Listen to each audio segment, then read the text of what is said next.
मेहमान अल्लाह की रहमत।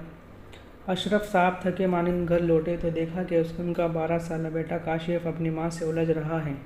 क्या हुआ भाई, आज मूड ख़राब क्यों है? उन्होंने अपने बेटे से पूछा। होना क्या है पापा, अभी कुछ दिन पहले ही बड़ी आंटी अपने बच्चों के साथ 10-12 दिन हमारे घर पर रहकर गई है। आज मामा जान छोटी आंटी को फ़ोन पर कह रही थी कि हमारे पास कब आ रही हो। फिर क्या हुआ? काशिफ के पापा ने कहा। होना क्या है, हम मामा से पॉकेट मनी मांगे तो 10 रुपये पकड़ा देती है। अगर कहें कि 10 रुपये से क्या आता है तो कहती है तुम्हारे पापा प्राइवेट कंपनी में मुलाजिम हैं, कोई बैंक के मालिक नहीं। भाई महंगाई के इस दौर में 10 रुपये भी गनीमत है।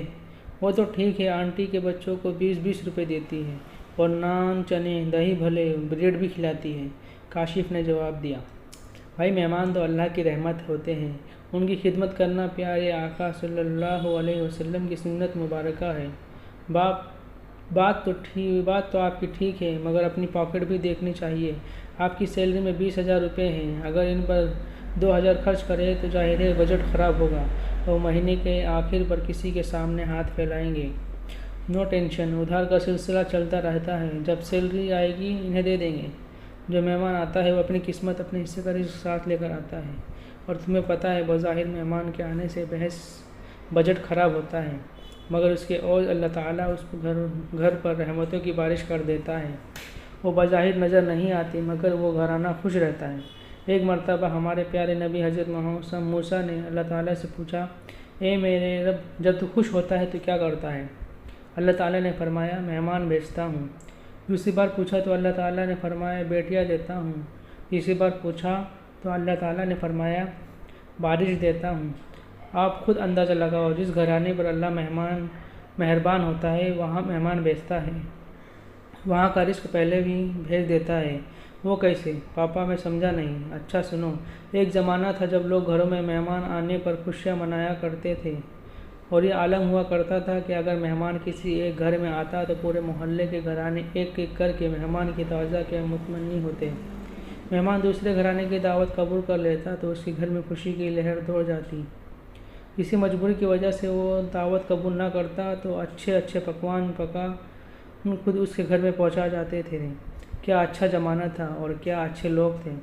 ज़मीन पर बिछी चटाई पर दस्तरखान लगता था, जिस पर मक्का या जवार की रोटी, लस्सी का गिलास और मक्खन रख दिया जाता था। और अगर पापा जान आज कौन सा दूध लस्सी मक्खन का दूर है, पिज़्ज़ा बर्गर का दौर है।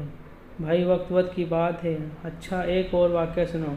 प्यारे आका सल्लल्लाहु अलैहि वसल्लम के दौर में एक खातून ने आप सल्लल्लाहु अलैहि वसल्लम की खिदमत अक़दस में पेश होकर अर्ज़ की कि उसका शौहर रोज़ कई मेहमान को लेकर आता है, उसने उनकी खिदमत नहीं हो सकती। आप सल्लल्लाहु अलैहि वसल्लम ने उस खातून की बात सुन ली, उसे कुछ ना कहा।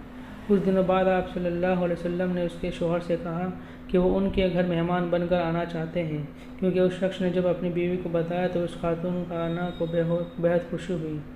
उसने सोचा कि मैंने जो प्यारे आका सल्लल्लाहु अलैहि वसल्लम से शिकायत की थी, शायद मेरे शौहर को समझाने आ रहे हैं कि मेहमान ना लाया करो।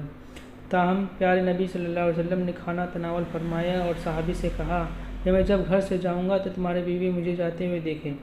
जब आप सल्लल्लाहु अलैहि वसल्लम तशरीफ़ ले गए तो उस खातून खाना ने देखा कि आप सल्लल्लाहु अलैहि वसल्लम के पीछे हशरात बलाई भी घर से बाहर जा रही है।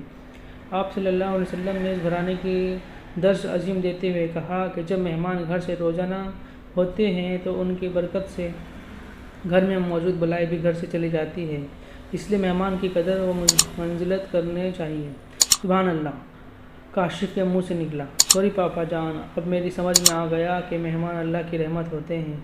अब मैं खुद छोटी आंटी को फ़ोन करके कहता हूँ कि वो हमारे घर महीना भर रहे। नन्ही सहरिश ने कहा। सभी मुस्कुराने लगे। दोस्तों अगर वीडियो पसंद आई तो वीडियो को लाइक करें और चैनल को सब्सक्राइब करना ना भूलें। खुदा हाफिज़।